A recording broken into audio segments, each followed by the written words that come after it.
Le grand marché de produits frais du monde. Fruits et légumes, viande, poissons, fromages et fleurs, plus de 2 millions de tonnes de marchandises transitent ici chaque année pour desservir 18 millions de consommateurs en Île-de-France et en province. Rungis, c'est le plus grand et le plus beau plateau de fromage du monde. Si on vend des bijoux, on s'installe place Vendôme. Si on vend de l'alimentaire, on s'installe à Rungis.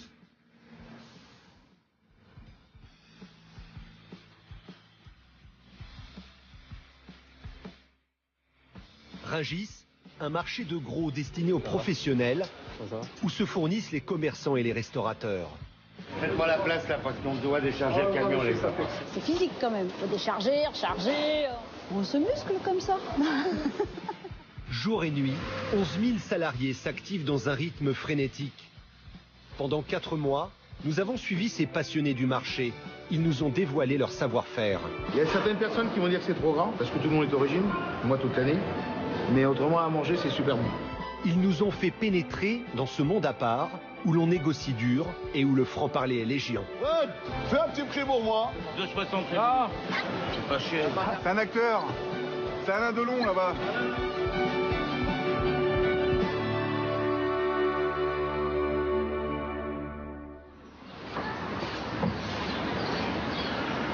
« 6 heures du matin, sur un marché parisien.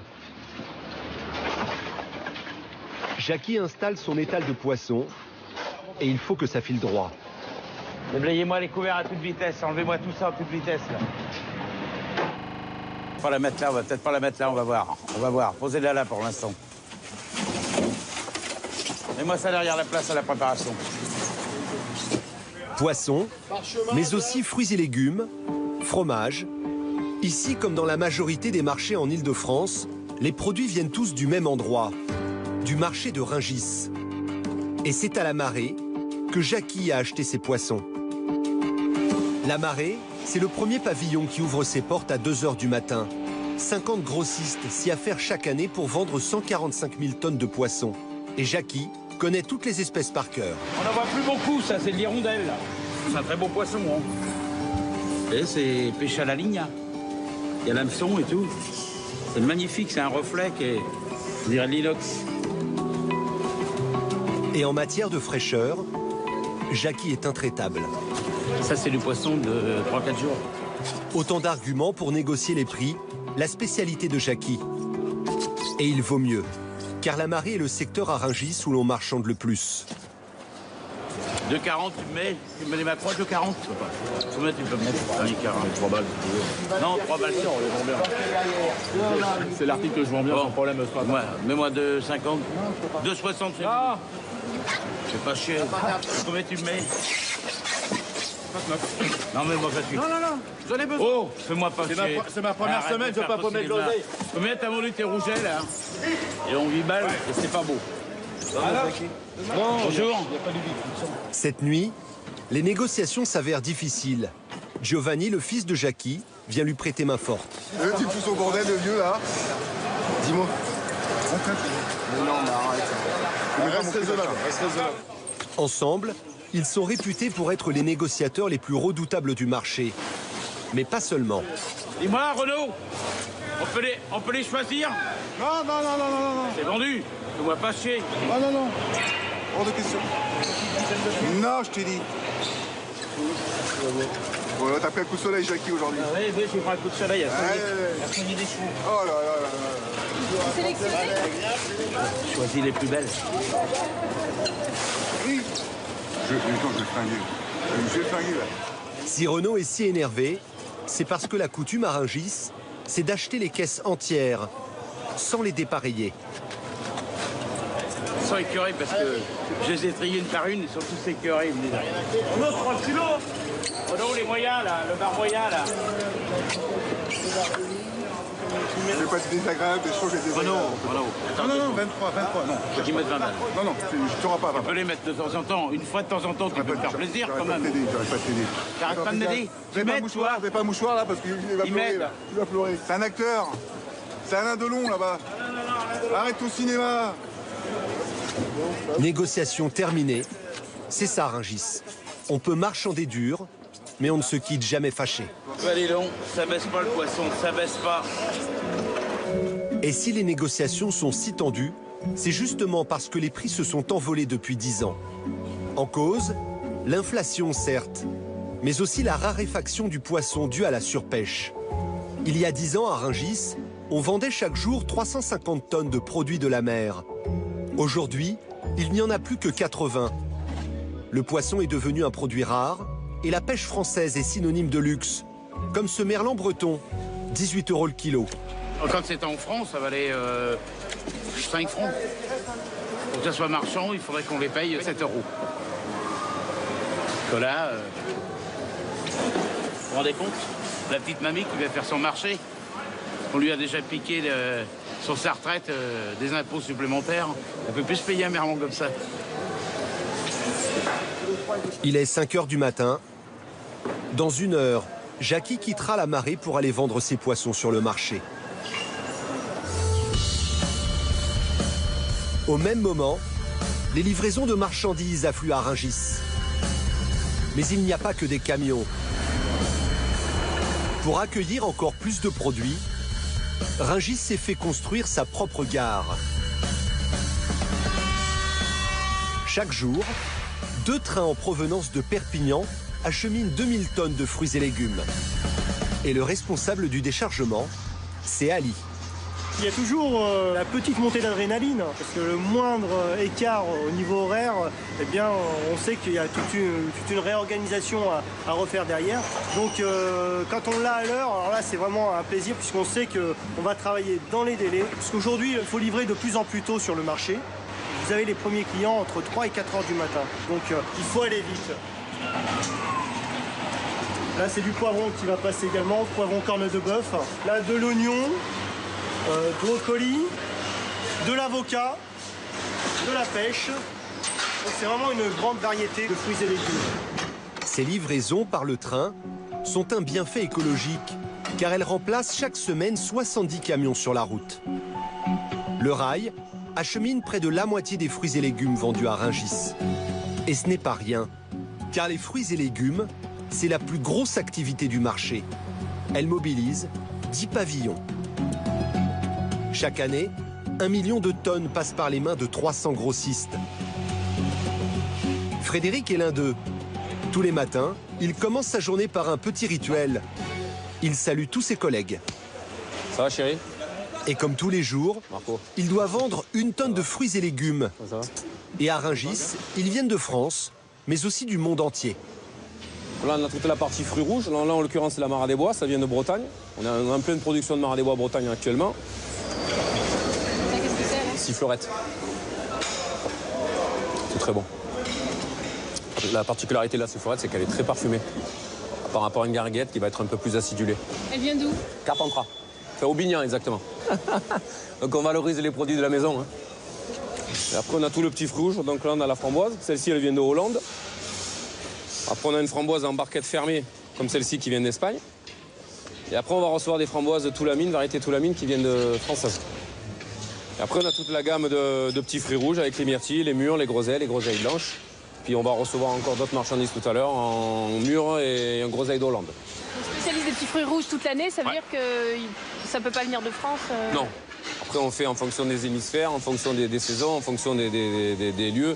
Alors l'hiver, quand c'est l'hiver ici, bien sûr, on tape sur l'hémisphère sud avec Argentine, Chili, mexicaine. Il y a beaucoup de production au Mexique en ce qui concerne la framboise. Si jamais on consommait que en saison, qu'est-ce qu'on aurait en hiver? Des salades, et encore, on aurait des poireaux, on aurait des pommes de terre, des carottes, on n'aurait pas grand-chose. Hein. En fruits, on n'aurait pas grand-chose, on aurait des poires qui sont ramassées en septembre, des poires pommes, poires. Et en fruits français, on n'aurait plus rien. Un peu de raisin jusqu'à fin octobre, c'est tout. Le marché serait vide. Il n'y aurait pas grand-chose, en effet. Ouais. Mais si le marché n'est pas vide, c'est aussi parce que depuis toujours, Rungis suit les modes et répond aux attentes des consommateurs. Depuis quelques années, la clientèle recherche un certain calibre de fraises. Donc, par exemple, la Mara qui est très populaire sur Paris comme la gariguette, une Mara des Bois, ce calibre-là est idéal. Hein. Par contre, une fraise qui va être trop grosse, une fraise de ce genre-là, il y a beaucoup de clients qui n'en veulent plus. Alors qu'auparavant, Moi, je me souviens, la fraise, plus c'était gros, plus les gens achetaient des grosses fraises. Les Français, là, ils vont se tourner peut-être vers autre chose. Il y a un produit en ce moment qui est en train de... Ah ben là, le produit français est leader. Hein. Tout ce qui vient de France est mis en avant. Tout ce qui est produit français, production française, est quand même mis en valeur et mieux vendu parce que les gens veulent manger français. C'est l'actualité. Hein. Bonjour mes chers. Il y a du français ce matin mes chers. Voilà. C'est pour ça que j'étais intéressé. Je viens voir. Bon Eric, tu veux un peu de fraises avant qu'il n'y en ait plus ou quoi là? Viens voir Michel. On a retrouvé le luxe là. Qu'est-ce que tu fous toi? Tu vas louper un beau produit et bon à manger, mais t'es bête ou quoi? Oh, mais non. Combien t'en veux? Elle est splendide. Viens, je t'attends. Pendant 5 heures, les acheteurs défilent.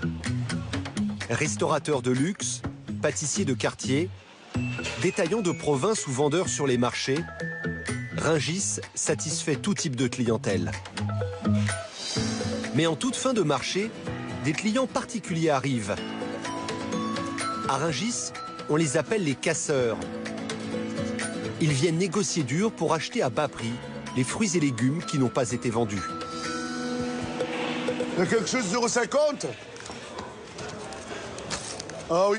Allô, Fred? Ah, Montasser. Voilà le fameux Montasser. Comment ça va? Ça va bien? Bonjour. Montasser est un habitué. Ah, c'est trop cher pour moi, ça. Il est vendeur sur les marchés dans les quartiers populaires de Paris. Il vient tous les matins à Rungis. Il y a pas de truc pas cher pour moi, s'il te Je plaît. vais te faire voir Montasser ce que j'ai. Pour l'instant, je suis avec le monsieur. Ah, d'accord. J'ai des trucs pas chers devant au carreau. Voilà, regarde. Il y a un taché peut-être, et peut-être Fred, il met quelque chose pour moi. Oui, il y a des 1 ou 2 tachés comme ça, il a fait moins cher, Fred. Voilà, les gars. Celle-là, qu'est-ce que j'ai acheté? Regarde, elle est jolie, elle est bien. C'est l'Espagne. J'ai payé moins cher. L'autre, il demande 3 €. Celle-là, j'ai payé 1 €. Alors, je vends à 1,50, 1,80, 1,99, ça débat le marché. Fred! Oh, les cachets pour moi aujourd'hui. Hein. Fred! Fred! Oui, Montasser, alors, regarde. C'est à la chambre là-bas. Si tu veux à 2 € le kilo, tu peux. Celle-là? Oui, celui-ci, Montasser. Fred! Oui, Montasser. Fais un petit prix pour moi. Si tu veux, je te mets 1,80 le kilo. 1,80? Oui. Moi, je vends de 2 €. Comment j'ai fait, moi? Tu feras pas. Ah oui, mais... On n'en fera pas ce matin. Ah oui. Combien? Mais tu as mis quelque chose pour moi? Je te mets 1,60 si tu veux. Faut te faire plaisir. Je fais 1,50 pour moi? Non. Ah oui.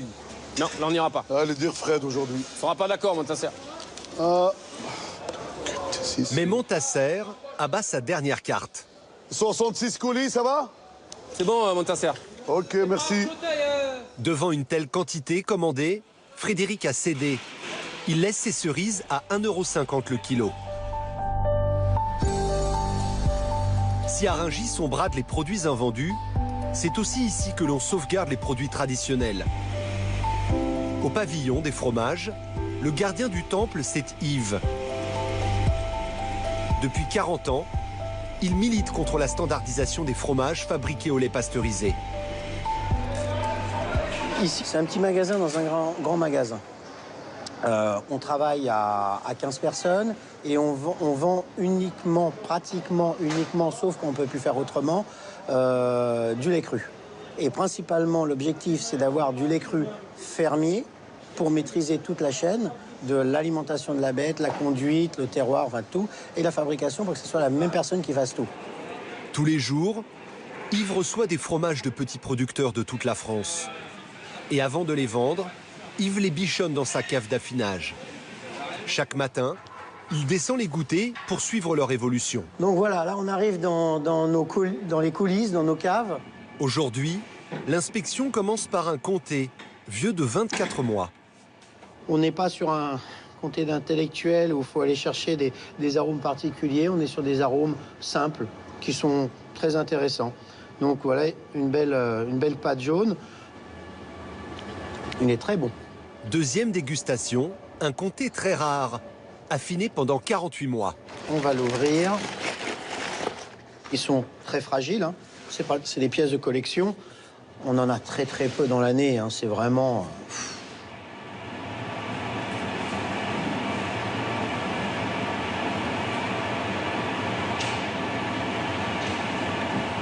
Malgré que ça soit un très vieux fromage, on suce comme un bonbon pareil. Il est soluble, il reste soluble. L'humidité s'est enlevée malgré tout, mais le fondant de la pâte est là. Une pâte ivoire beaucoup plus jaune, des acides aminés, ce qu'on appelle les grains de sel vulgairement, qui sont de plus en plus présents. Mais malgré ça, la bonne surprise, c'est qu'on sent quand même un côté fondant dans le fromage.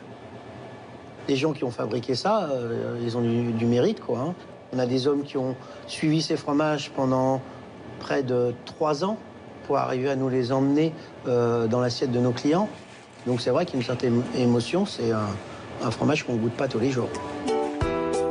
Et si Yves se donne autant de mal, c'est parce que ses clients sont très exigeants. Il fournit les meilleurs fromagers de Paris et d'Île-de-France. Jean-Pierre est l'un d'eux.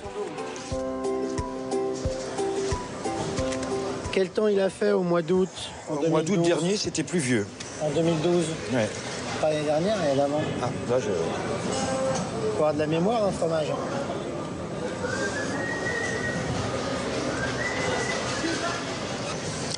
Une jolie texture, ouais. Des arômes très ouverts, petite pointe d'acidité. Ouais. Légèrement déséquilibré. Légèrement déséquilibré. Par contre, la pâte, hein, la pâte est magnifique. C'est beurré, ouais. c'est... Vas-y, là. Petite pointe de sel, juste ce qu'il faut. Les saveurs sont bonnes, les arômes sont intéressants derrière. Un petit peu moins cristallisé, un peu moins d'acide aminé. Mais bien. Alors, un comme ça. Yves ne fournit pas seulement des fromagers de quartier comme Jean-Pierre. Allez, go, c'est parti. Depuis peu, il livre un client d'un genre nouveau. Bonjour Yves. Tu vas bien? Très bien, et toi? Ouais, super. Bon, allez, on va regarder les chèvres, alors. Olivier vend des fromages sur Internet. Il a mis au point un concept original. Une box de fromage au lait cru qu'il expédie chaque mois à 500 abonnés. Et c'est naturellement chez Yves qu'il vient faire sa sélection. Donc, regarde, tu peux avoir ça. Ça, c'est vraiment intéressant. Ces petits cabécous de chèvre. Ça présente bien, c'est bien crémeux. C'est pas un gros format. Chèvre bio. D'accord. C'est fait dans le Tarn. Chaque mois, Olivier passe une matinée avec Yves. Il doit choisir 4 fromages différents et prête toujours une oreille attentive aux conseils de son aîné.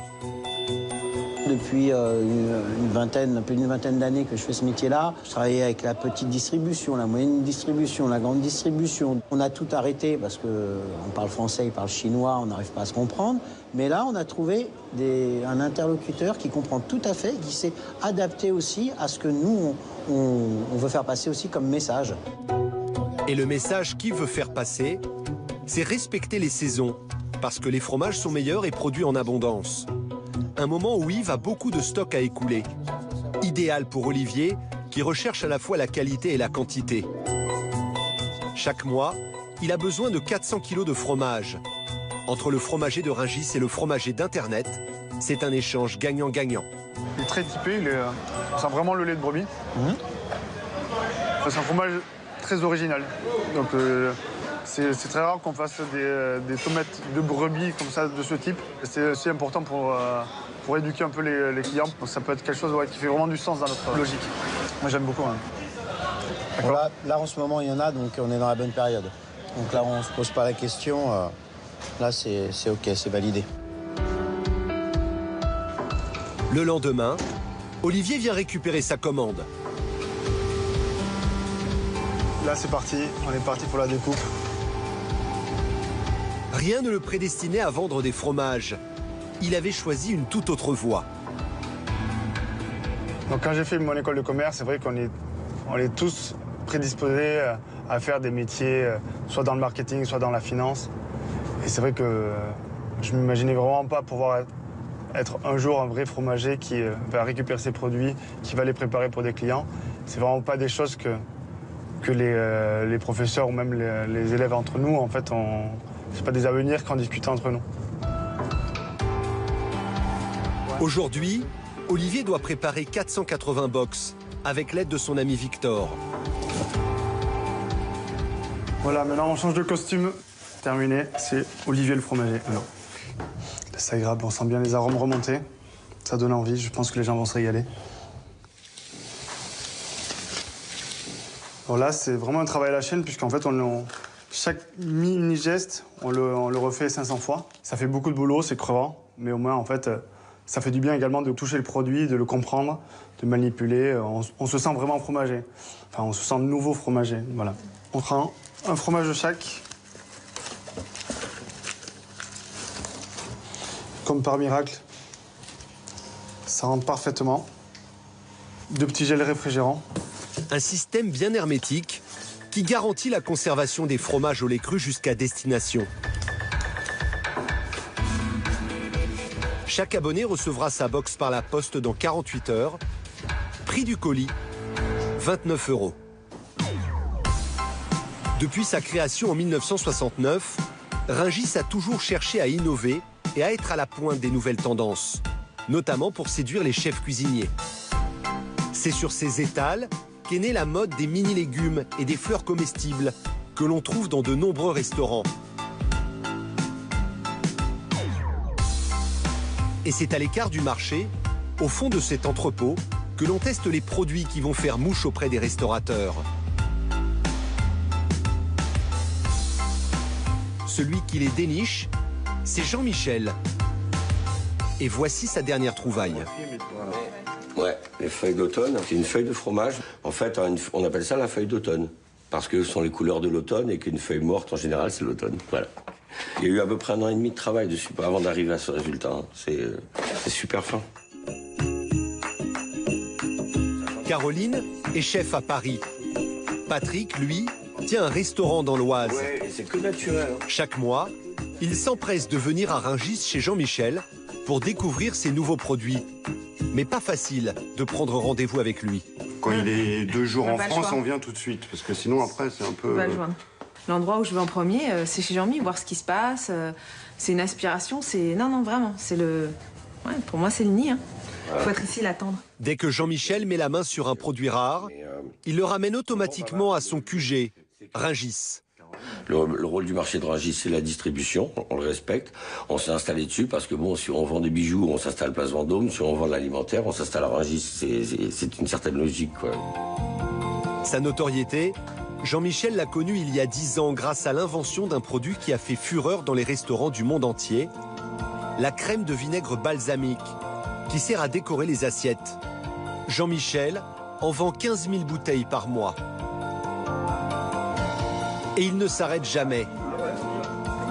Il a encore déniché des produits prometteurs. Ils ne sont pas encore commercialisés.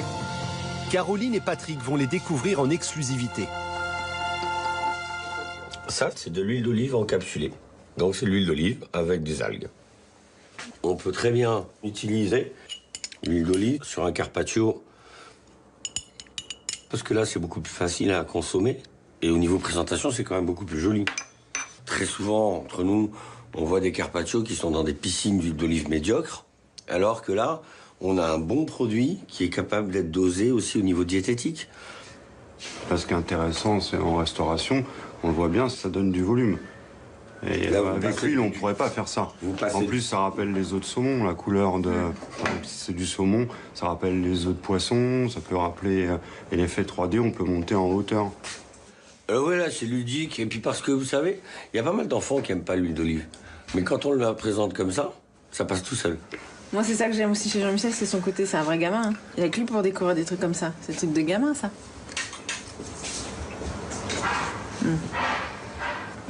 Quand ça éclate en bouche, c'est top. Bon, maintenant, quand même, on va goûter quelque chose que je veux te faire goûter depuis longtemps. Parce que ça, c'est un bébé sur lequel je travaille depuis 14 ans. J'ai même vendu un appartement pour financer le projet. Pour sortir mes petits bébés. Et ces petits bébés, ce sont des mousses de fruits prêtes à l'emploi. Avec du fruit, encore du fruit, et du fruit, et un peu de soja. Donc on est dans du végétal. C'est très aérien, et on sent très très la... Ah, on est vraiment là. Ah, on est bien dans la couleur, là. Hein. Rien. Je vais te montrer quelque chose de rigolo. Tiens. Ah ouais. Pas un petit peu de... Touche pas. Ouais, c'est génial. On peut faire plein de choses avec, même les enfants. Je suis sûre que là, pour les fruits, les parents vont être contents de leur faire manger des fruits. En plus, voilà, il n'y a pas de sucre ajouté. C'est top. Nous, on prend une purée de fruits, on la filtre, on la mélange avec du soja, on la met sous pression, c'est tout. Ce produit-là, on est un peu en avance. Aujourd'hui, utiliser un aérosol, pour quelqu'un, c'est très technologique et c'est forcément chimique. Et faire passer le message qu'on met la nature dans un aérosol et qu'on va en sortir quelque chose qui est bon pour tout le monde, ah ouais, il y a du boulot, hein. Il y a du boulot. Un boulot qui commence à payer. Jean-Michel vient de signer un contrat avec 3 cantines scolaires, ainsi qu'une chaîne de restaurants. Quant aux perles d'huile d'olive, elles ont déjà trouvé preneur auprès de 20 chefs étoilés à travers le monde, sans compter de nombreux palaces pour leur room service et des compagnies aériennes pour les plateaux repas des business class.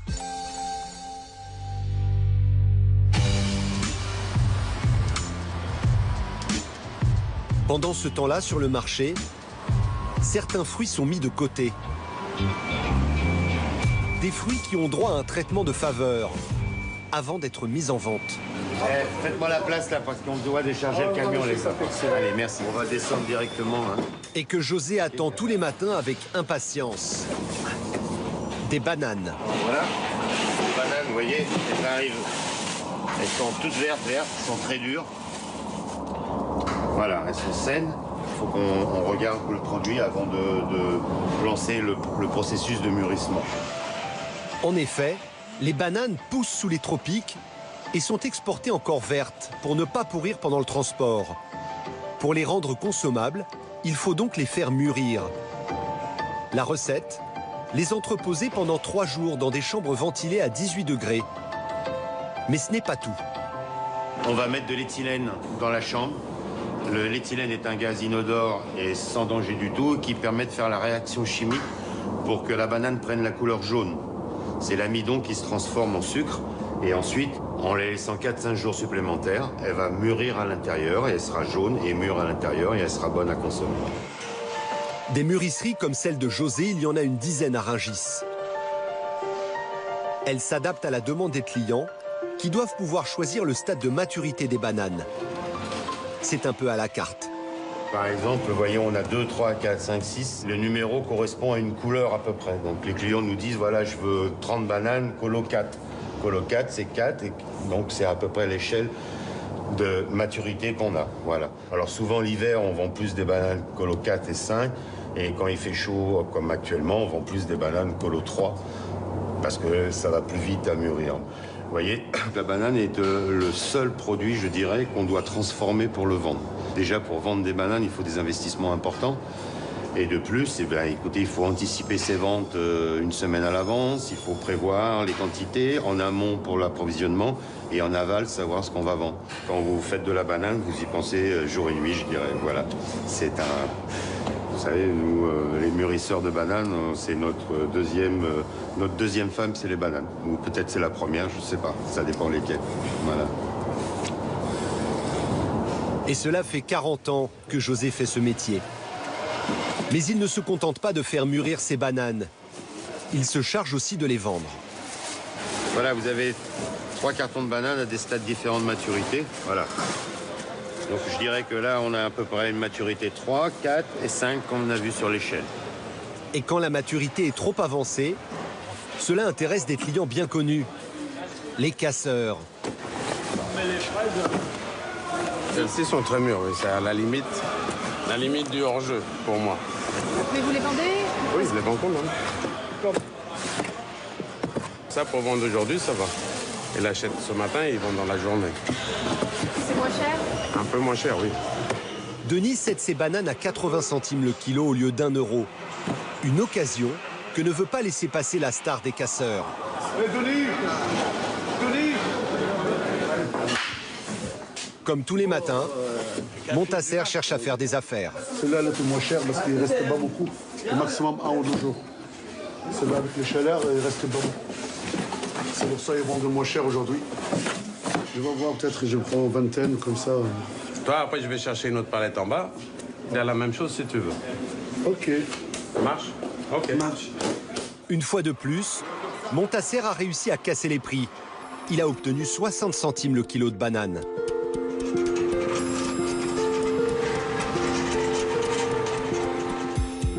Mais à Rungis, les casseurs ne sont pas les seuls à venir en fin de marché. Tous les matins, Arnaud vient récupérer gratuitement les fruits et légumes invendus, ceux qui n'ont pas trouvé d'acquéreur, même auprès des casseurs, et qui sont encore consommables pendant 2 ou 3 jours. Ça va? Ouais, ça va. La mission d'Arnaud, les redistribuer à des associations caritatives, comme les Restos du Cœur ou le Secours Populaire. Quelque chose pour moi cette semaine? Ouais, regarde, j'en ai là. Ok. Ok, Arnaud. Vous donnez souvent de la marchandise à Arnaud? Bien sûr, tout le temps même. De bon cœur même, des fois. Vous pouvez lui demander, il est là. Je sais que ça va être trié et consommé derrière. Donc je préfère que ce soit dans un estomac que dans une poubelle. Regardez le poivron là-bas, là, le mini poivron là. Je donnais une palette entière, du piment vert comme ça là. Je ne donne pas juste pour nous faire plaisir. Et ça aussi c'est important, nous on n'est pas là pour quémander auprès des grossistes de la marchandise. On est là, on leur rend un vrai service. Quand ils nous donnent, c'est que la marchandise, soit ils peuvent plus la vendre, soit ils leur prennent la place sur leur stand. Et du coup, voilà, le fait de donner, ça les arrange aussi. Et en plus, derrière, ils font une bonne action. Un système qui fonctionne bien, car il arrange tout le monde. Tous les matins, Arnaud va frapper à la porte de plusieurs grossistes. C'est lesquels qu'on donne, Karim? Les 2 ou 3 dans le 3. Bah voilà, c'est ça. Carrément t'amener mon poids lourd alors. Ouais. Ça voilà, c'est nickel. Quasiment rien à toucher. Faire attention parce que la banane ça peut chauffer un peu. Donc il faut bien l'aérer. Et voilà, c'est parfait pour nous, c'est nickel. Donc là, les 3 palettes, là ils nous donnent ça. Donc, On est lundi, il n'y a pas de vente. Et demain, elles seront commencer à tigrer, c'est-à-dire il y aura les points marrons là. Après, ça va finir à la benne. Donc je préfère les donner que de les jeter. De toute façon, c'est toujours du gagnant-gagnant, quoi. Parce que lui, après, sinon, il doit la détruire, ça va lui coûter de l'argent, ça lui prend de la place. À partir du moment où tout le monde peut s'y retrouver, ça marche pas.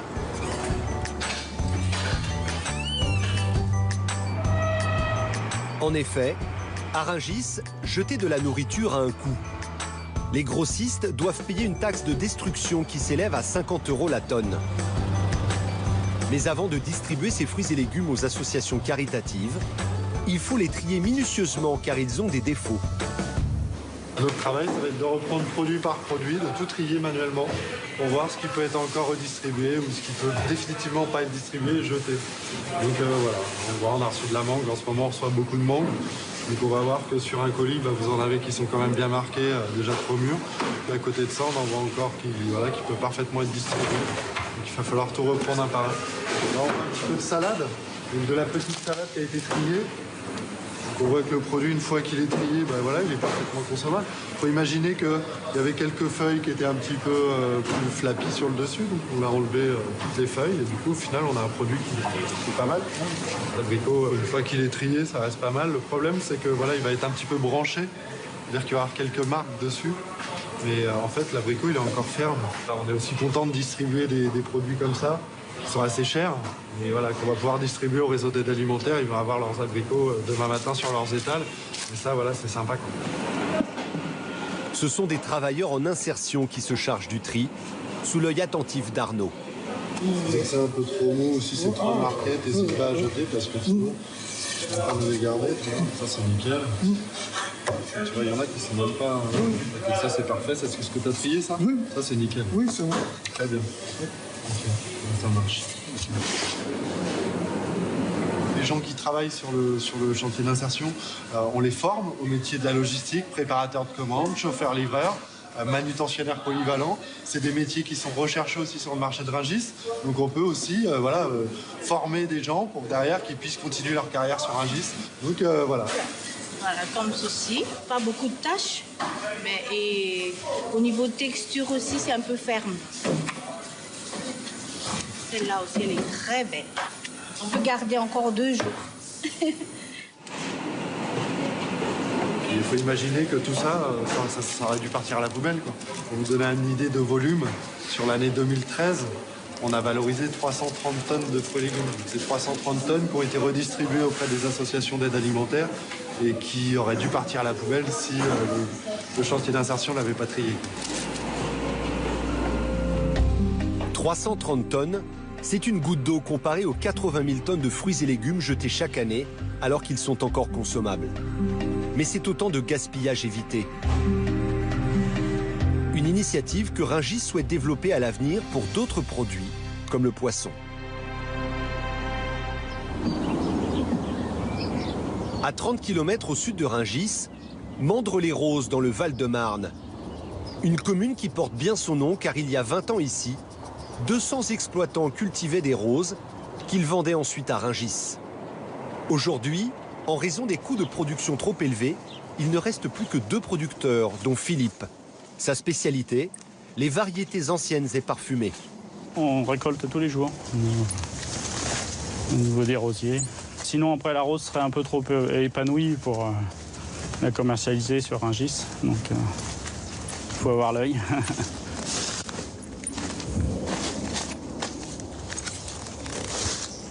C'est des variétés relativement sensibles au manque d'eau et tout ça, donc on les met régulièrement à l'eau le plus vite possible.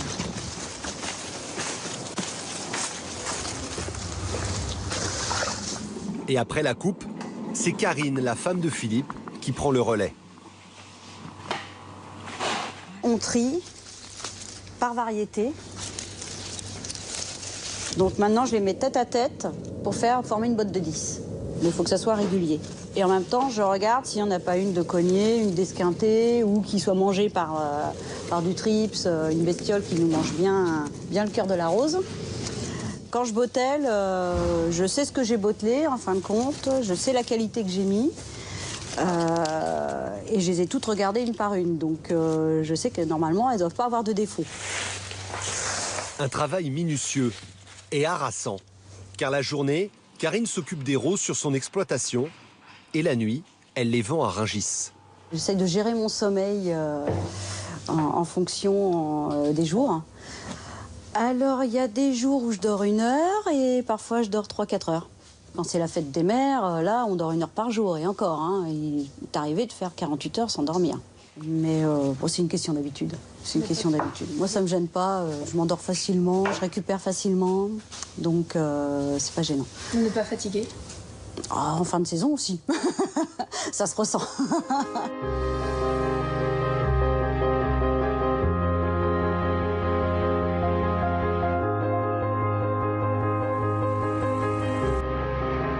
Quatre nuits par semaine, Karine vient vendre sa production au pavillon des fleurs de Rungis, qui regroupe aussi bien des petits producteurs comme elle que des grossistes. C'est parti pour une nouvelle vie à Rungis. Karine fait partie des rares femmes qui travaillent sur le marché, dans ce milieu si masculin.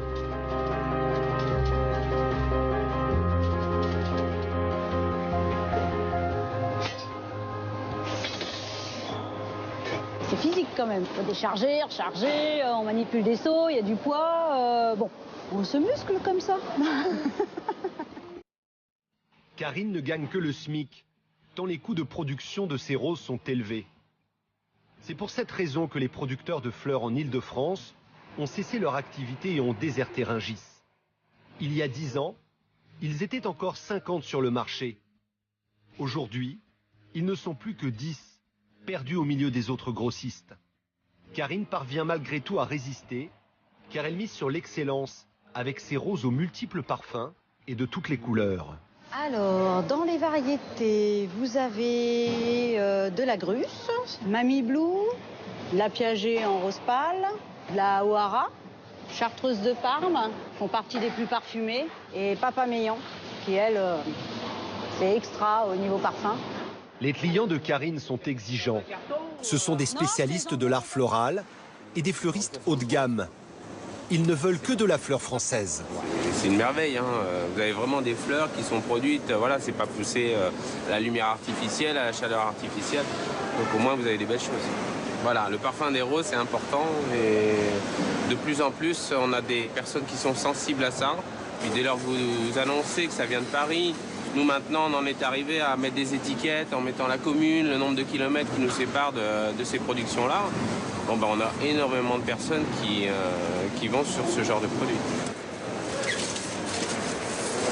Dommage qu'on ne peut pas capter le parfum. Hein. Et donc sur Rungis, selon vous, il y a combien de pourcentage de fleurs françaises? Oh, il y a 10%. 10% et 90% c'est de la fleur hollandaise ou d'Équateur, enfin qui vient de l'étranger, quoi. Le pays qui règne en maître sur les fleurs, c'est la Hollande. Premier producteur mondial, véritable plaque tournante du commerce international. Chaque jour, 20 millions de fleurs transitent par les Pays-Bas. À Rungis, la majorité des grossistes vend essentiellement de la fleur étrangère, comme Christophe. Et l'ambiance n'est pas à la fête. Est-ce que vous avez des fleurs françaises? On va les chercher, oui. On a encore un petit peu d'hortensia qui viennent de France, ici. Et on a des mufliers aussi, qui viennent donc du Midi. Hein. Et à part ça, tout le reste vient Hollande, majoritairement. Hein. C'est la production intense, on va dire. Hein. C'est des grandes serres qui font plusieurs hectares. C'est que des grosses structures. Il n'y a pas de petites structures comme nous on a en France ou on a encore en France. Des petites structures de 2-3 hectares maximum en France. Hein. En Hollande, c'est 10-15 hectares. Hein. C'est vraiment que de la grande serre, la grande production. Alors là, c'est démentiel, quoi. En apparence, ces fleurs sont belles, mais leur tenue en vase laisse à désirer. Parfois, elles se fanent avant même de s'ouvrir. À Rungis, les fleurs hollandaises sont vendues entre 10 et 12 euros les 20 tiges. Un peu moins cher que les roses de Karine, qu'elle vend 15 euros. Mais sur le marché, il y a encore moins cher, les fleurs africaines à 7 euros. Mais là encore, les Hollandais ne sont pas loin. Les Hollandais sont partout. Ils achètent des productions complètes et ils font produire sur place. La rose, elle voyage énormément. Hein. On pense qu'elle est produite là-bas au Kenya ou en Tanzanie ou où on veut, et que ça remonte en Hollande pour repartir après, être redistribué dans toute l'Europe. C'est ça qui est étonnant. En très peu de temps. En très peu de temps. Ah, la Hollande, c'est vraiment une plaque tournante où c'est... ils commandent tout, ils dirigent tout se passe là-haut. Et si les Hollandais ont pu envahir le marché, c'est parce qu'ils maîtrisent tous les maillons de la chaîne. De la culture des fleurs à leur livraison clé en main chez les fleuristes. Ils se font livrer directement en boutique par les Hollandais. La Hollande a les clés de leur magasin. Ils leur déposent directement dans les boutiques. Pourquoi se fatiguer à venir à Rungis en fin de compte? Et le pavillon des fleurs à Rungis, dans quelques années, vous le voyez comment? Très vide. Inexorablement, les petits producteurs et les grossistes désertent le marché. Il y a 10 ans, ils étaient en tout 250. Aujourd'hui, ils ne sont plus que 140. Le pavillon des fleurs traverse une crise sans précédent.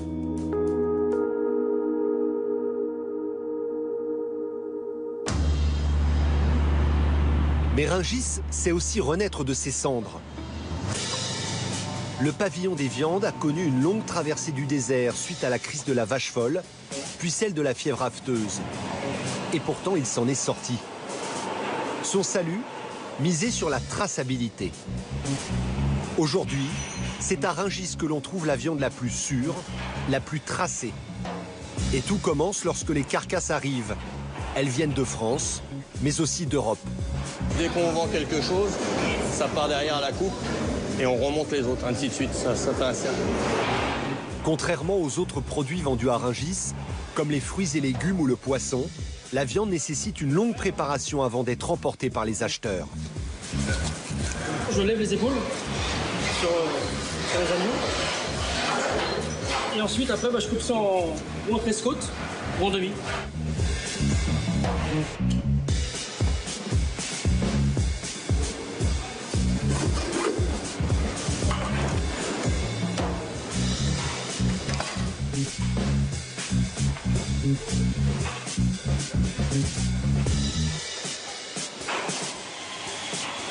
Christophe est le grand spécialiste de la viande de veau. Et comme toutes les carcasses sur le marché, elles sont bardées d'étiquettes. On a un numéro d'arrivage, on a le numéro de la bouche de l'animal, né, élevé, abattu en France, le numéro d'abattoir et le numéro d'agrément de l'abattoir. Et la pesée. Et comme ça, après, nous, pour faire la facture, on s'en sert pour le scanner. On sait forcément d'où vient une bête? Oui, on peut retrouver jusqu'à où il est, ce qu'il a mangé, ce qu'il a fait, on sait tout. C'est ça qui est bien.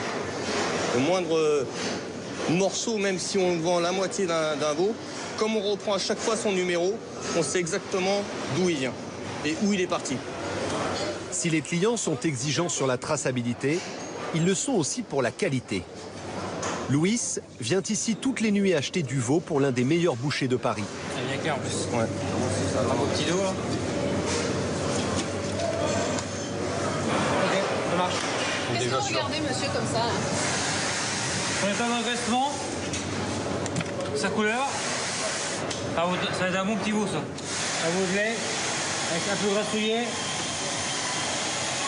Voilà. Avec son veau clair et grassouillet, Louis a trouvé la viande qui convient à sa clientèle.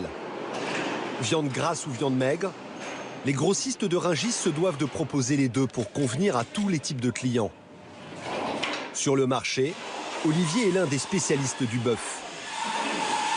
C'est une bonne limousine, qui a de la forme, qui a des cuisses bien bombées, qui a un faux filet qui est épais, un garum steak qui ressort. Et maintenant, ça c'est une bonne bête. Vous voyez la différence? La cuisse est plus plate, le faux filet est plus creux, et il y a beaucoup plus de plat. Donc sur pied, t'es beaucoup moins belle celle-là que celle qui est là. Ou même celle-là en comparaison, regardez un peu. On va vous mettre à côté l'un de l'autre. Voilà. Regardez la différence. Vous en avez une très belle, une moyennement belle, et une pas trop belle. Et ce qui se voit à l'extérieur se confirme à l'intérieur. Il suffit de caresser, vous sentez le grain de la viande. Et vous sentez si elle est juteuse ou pas. Regardez, vous passez votre main, il y a un petit liquide qui sort. Voilà. Alors que ça, vous le faites là, il n'y en a pas. Donc celle-là est plus sèche à manger. Là, il n'y a pas de gras du tout. Et le gras, c'est ce qui donne la saveur et la tendreté à la cuisson. Donc, un petit persil comme ça, quand il va fondre, ça va fondre à la poêle, ça va être très bon à manger. Il y a certaines personnes qui vont dire que c'est trop gras, parce que tout le monde est au régime, moi toute l'année. Mais autrement, à manger, c'est super bon. Voilà. La clientèle aime plutôt cette viande-là que cette viande-là. Parce qu'elle est habituée, faut pas de gras, faut pas de tout ci, faut pas de tout ça. Et beaucoup de gens mangent avec la moutarde, la sauce, font que ça de rajouter. Mais les vrais connaisseurs, comme ça, avec du sel, du poivre, ça suffit largement. Grâce à la diversité, la qualité et la traçabilité, le pavillon de la viande se porte bien aujourd'hui. 300 tonnes de viande bovine sont vendues ici chaque jour. C'était 2 fois moins lors de la crise de la vache folle. Mais si le pavillon a remonté la pente, c'est aussi parce qu'il a misé sur un secteur en pleine croissance, le halal. Et Carme, combien? Francis est le premier à y avoir cru. Combien il y a de grossistes, de marchands qui vendent de la viande halal, pour avoir une idée sur Rungis? Dans ce pavillon, tout le monde. Toutes les sociétés ont forcément un rayon halal, que ce soit dans l'agneau, que ce soit dans le bœuf, que ce soit dans le veau. Même si ce n'est pas exclusivement halal, il y a forcément du halal et du non halal. Ça, mon Dani? Ouais. 20 000 tonnes de viande halal sont vendues chaque année sur le marché. Cela représente 25% des ventes des produits carnés. Et là aussi, la traçabilité est optimale. Tout est informatisé. Ouais, je fais le tri et je te donne ça. Donc on y voit que le nom du client, notre numéro codé à Rungis 91, le numéro d'arrivage qui permettra de déterminer de quel lot la viande qu'il a pris, ce client-là est issu, avec tous les éléments de traçabilité, donc ses quantités, son poids, sa désignation, etc. Je n'ai plus qu'à y mettre le prix. Pour Francis, que la viande soit halal ou non, c'est la qualité qui prime avant tout. Il ne faut pas prendre le mot halal comme un mot, comme une viande un peu étrange venue d'ailleurs, c'est pas du tout ça. L'agneau à la base, c'est le même. Le mode de tuerie est différent, mais à l'arrivée, la viande, c'est la même. Ça n'enlève en rien les qualités gustatives, ça n'enlève en rien dans les qualités de tendreté, voilà, tout est identique. La différence, c'est en effet le mode d'abattage. Les agneaux halal de Rungis sont étourdis par électronarcose avant d'être égorgés par du personnel autorisé et agréé par les autorités musulmanes. En revanche, les bêtes qui ne sont pas halal sont traditionnellement abattues à l'aide d'un poinçon dans la tête. Hey, si tu veux la marchandise extra comme je te mets d'habitude, regarde. C'est genre fonction. Au moins une quinzaine comme ça. 6,40, je vais te mettre une quinzaine comme ça. 6,40, laisse-moi faire. En garantissant la traçabilité du halal qui passe par le marché, Rungis permet de redorer le blason de cette viande qui a eu parfois mauvaise réputation. Francis tient à dédiaboliser cette image. Je pose deux questions. Quelle est la personne de 10 à 25 ans qui a jamais mis les pieds dans un kebab? Donc, tous nos jeunes de 10 à 25 ans ont forcément, et ils adorent ça d'ailleurs, manger un kebab. Qu'est-ce qu'on trouve dans le kebab? De la viande halal. Et je repose une autre question. Quelle est la personne de 5 à 95 ans qui n'a jamais mangé un couscous? Que ce soit en France ou que ce soit dans le pays du Maghreb. Qu'est-ce qu'ils trouvent dedans? De la viande halal.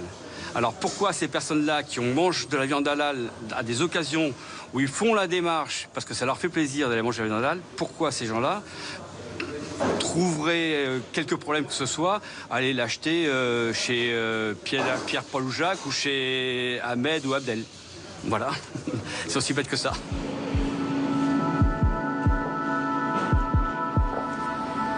Confessions religieuses différentes, petits ou gros budgets, produits standards ou d'exception, tradition ou modernité, c'est ça Rungis.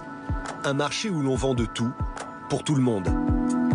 Pour poursuivre sa vocation, Rungis va construire ici un pavillon entièrement dédié à un secteur dont les ventes ont augmenté de 20% ces dernières années, le bio.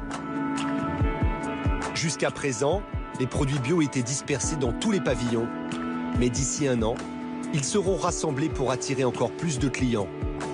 Rungis vient de trouver un nouvel Eldorado.